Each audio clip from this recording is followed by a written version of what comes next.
Here's how to hide or unhide objects in Illustrator.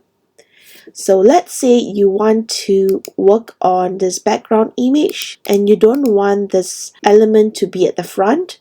So you want to hide the object without moving it. So when you unhide the object will still stay in place.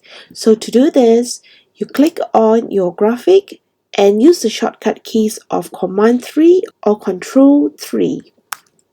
Okay, and also you can hide this yellow graphic using the same shortcut keys, Command or Control 3. You can hide as many objects as you want at the same time.